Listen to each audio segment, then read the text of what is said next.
Hey everyone, Steve and Lauren here, coming to you live from the travel franchise, Not Just Travel, and the Travel Podcast. So we're broadcasting across the world. And if you listen to us on the Travel Podcast, you could be coming to us from one of over 100 different countries where we're downloaded right now. We thought we'd give you an update on what's happening in travel right now. And obviously, we're based in the UK, so this news is information pretty much relevant to what's happening from the UK traveling the world. But it doesn't matter where you are, the destinations and holidays we're going to be talking about hopefully is relevant to you. And this is the 28th, 27th, 28th when we are recording this, if you are watching it on repeat. So just bear that in mind if you are catching up with us. But do leave us a comment below. Tell us where you are listening to us from. That'd be great just to see where you are. And we'll come back to those comments in a bit. So joined by Lauren today, and we're going to be talking about what's happening right now in travel. Lots of things happening right now. And you might think maybe there's not a lot of travel happening because of everything going on in the world, but you'd be wrong. Huge amount happening right now. Lots of people traveling all over the world. So we'll start there.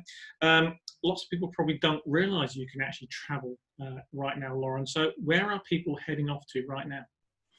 Definitely. So there is 100% a lot of travel happening at the moment. The kind of top destinations that we're seeing people booking for kind of last minute getaways and the last of the summer holidays and for September departures is primarily Portugal, with the news from this week that you can travel there, Greece and Turkey.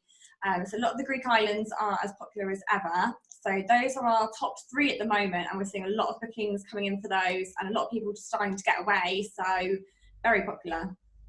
And I guess a lot of people might be sat listening or watching this thinking, is it safe to travel right now? So what do you think about that? We can never truly say if it's safe. Obviously, I'm not a doctor as much as I would love to be. However, we know for definite that the hotels, the airlines, the airports, they're all taking all the advice on board from all the governing authorities and the scientists, and taking all the precautions that they can to ensure that every step on your holiday, all the risks are minimised. And obviously, you can take all your own bits. You've got your own hand sanitizers and masks and things like that as well. So as long as you're adhering to the rules and following the rules set out in place, your risks are minimised. Now, obviously, we're not doctors, like you say, but you've got to weigh it up against, I guess, what's it like to travel in the UK. You've only got to come to Bournemouth Beach and see there's literally millions of people there on some days. Now, I was lucky enough to travel to Lithuania week before last. That was a short break for me. And of course, still in the midst of COVID, but I actually felt incredibly safe, I have to say. So going through Stansted Airport, everybody was wearing face masks. There was everyone being sanitized at every opportunity. People socially distanced throughout. Lots of precautions being taken in the airport, on the aircraft. Again, everyone in masks, and they changed the way that they serve drinks and food and going to the toilet. So I have to say, at no point did I not feel safe. And then going and arriving in Lithuania, we stayed in Vilnius. The hotels had changed their way of dealing with things. You never felt that it was like a clinical environment, but you knew that they'd socially distance everyone. They'd sort of, even in the hotels we were staying in, they were only using every other room just to try and space things out as well. So that was really cool. And reception area had changed, and lots more space. So I'd have to say traveling was a very pleasant experience, and I felt incredibly safe the whole time. So that's just my experience. So obviously, lots of people getting away right now, especially looking out the window right now, pouring with rain, so you can't blame people for wanting to get away. It's a great time to get away. We've said the destination you can go to, but it's not just now, is it, that people are sat booking? They're obviously, if you can't get away right now, they're planning next year's trip. So what are people doing right now? Yeah, definitely. A lot of people are looking ahead now and planning for next year. So Spain is actually really high on bookings of people traveling sort of from the May half term and also into summer, the school holidays. And we're seeing a lot of long haul coming in as well. So a lot of the states, so the city breaks, as always, New York and Las Vegas, they're really high up. A lot of people booking those. And the Caribbean also. So looking ahead for the winter months for next year, as a lot of the suppliers now are on sale for 2021 and even into 2022 as well. So where people might have not necessarily got away this year, they're thinking bigger for next year. So they are looking at the long hauls, your Caribbeans, twin centering maybe as well, with doing a USA city break and then heading down to somewhere like Mexico or Dominican for 10 days to finish it off. So good demand in there at the moment. So I've worked in travel for quite a long time. I'm hopefully not as old as I look. No, it's the wrong way around. But worked in travel for a long time, and I have to say that in all the years I've been doing it, I've never seen so many bookings for next year, or for the following year. And that's really great to see. Clearly people are confident, but potential problem looming if you haven't yet booked your holiday. If you leave it till next year, what might happen? If you leave it till next year, you might not be able to get your holiday.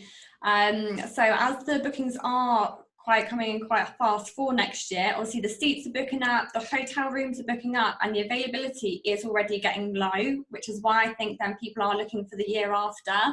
So it's not a case of you can leave it next year until then to get it booked, because chances are you're probably not going to get anything. So if you're looking for next year, you need to start looking now. But that's also a perk for you, because then you get to book with a low deposit. And we've also got our monthly direct debits as well, so you can pay it off monthly in easier instalments. So it's kind of a win-win at the moment. So if you're looking to get it sorted, you need to. And I get, it does sound a bit like a sales pitch, but it's not, because genuinely we are seeing so many bookings for next year. And planes are not like buses. There isn't going to be a one along again in a few minutes. It's literally, once the plane is full, it's full. And a lot of the operators have cut back on availability, so we're seeing things sold out. Traditionally, certainly out the UK, there's always that sort of peak frenzy time at January where people book for the summer. But what's happened is people have rebooked the holidays they didn't go on this year, moved them to next year. So we are seeing lots of happening, but like Lauren said, the deals we're seeing right now are absolutely fantastic, and you've only got to pay a low deposit. Now, I guess question leading on from that, sort of consumer advice, if you like. Some people might be thinking, well, I don't know if I should book for next year, because what if situations change? What if there's another outbreak of COVID or something like that? Should people be worried about that? I don't think people should be worried, no. I think a lot of the suppliers, as well as the cruises, have taken into consideration everything that's happened over the last few months. And they do have a lot of policies in place. So a lot of the cruises are doing cruise with confidence, so you can make amendments and change the dates and things like that. And so are all the big suppliers, so all the big contenders like TUI and Jet2. They've also got similar policies in place. So if it were to come to that next year, hopefully it won't, because we could all do with some holidays. But there will be options in place for you. And we're already seeing lots of the operators this year who've been really flexible. They sort of changed their ways of working. So you might have been booked to go to Spain, but you end up going to Portugal or Cyprus or Turkey. Yeah, exactly. So yeah. As well.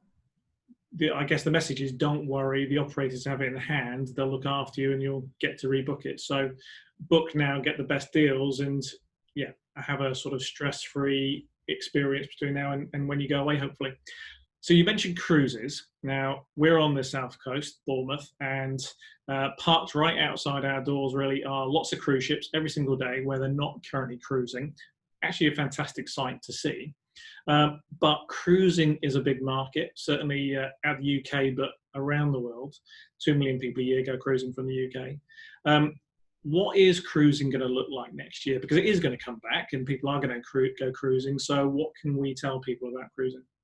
Well, I hope it's going to come back, so I've got one for next April. So actually a lot of the cruise liners are now starting to get their regulations in place and what cruising is going to look like. Obviously, it's not going to look the same as what it has done before, but they're putting policies and procedures in place for their customers. So the likes of Princess Cruises, they've just announced all their new procedures. So they're going to have things like touchless temperature checks, secondary screenings on embarkation if needed. They've got HEPA filtration in key areas, and the HEPA filters are the same as those on the aircraft and in the hospitals as well. And social distancing will be managed by their regulating the size and the flow of groups and venues. So a lot of the cruise ships are kind of slowly releasing those and planning what it is going to look like for cruising to kind of make a comeback. And a lot of them as well, they do, as we mentioned, have a peace of mind policy or cruise of confidence. So what it means is that guests are able to cancel or amend their cruise up until a certain point before their departure if they've kind of changed their mind or if they're deciding they don't want to go as well. So again, you have got that bit of peace of mind for your next cruise if you're looking for next year. Obviously, we don't have a set date yet of when it's going to return, but hopefully soon. I think we have seen some cruises down in the Med, haven't we, start up already? Yeah, so MSC started in the Med.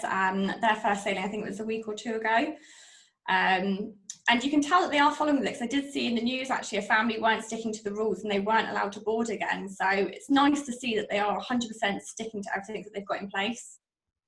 Which is brilliant. I saw that through the airport and through the, on the aircraft as well. So I think they are going to get quite strict on it because they want people to have confidence. And just like you talk about the air filtrations, that's a big thing. They're adding all these extra features to give people confidence so that they do want to cruise. And, I think, well, we know that we are seeing lots of people booking cruising for next year. So it's clearly popular. Yeah, definitely, 100%.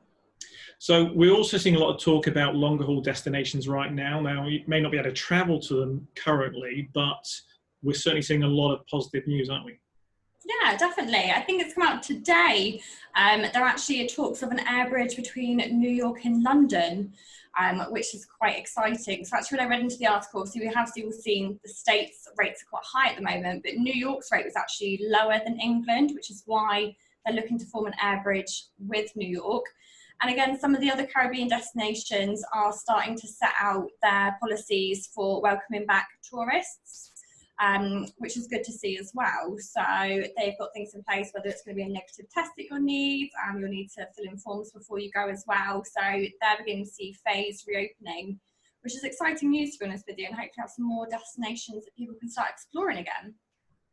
Brilliant. So that is really exciting, and the industry really is bouncing back right now. And I've also seen in a lot of the trade sort of press today talk about the Canaries and the Balearic Islands getting ready to reopen and looking forward to a sort of an elongated period now, where normally like Mallorca might shut down October time or certainly go quieter, but they're planning to stay open for longer or well into the winter to give people the opportunity to have a break, which is fantastic. And regionalised sort of lockdown through Spain, or air corridors, I should probably say, so that the Canaries can open up, which is absolutely fantastic, because I saw Lanzarote, it's got half its hotels open again now. So it would be great to see the Canaries hopefully get an air corridor, because obviously they're a main place for the UK for a bit of winter sun without travelling too far.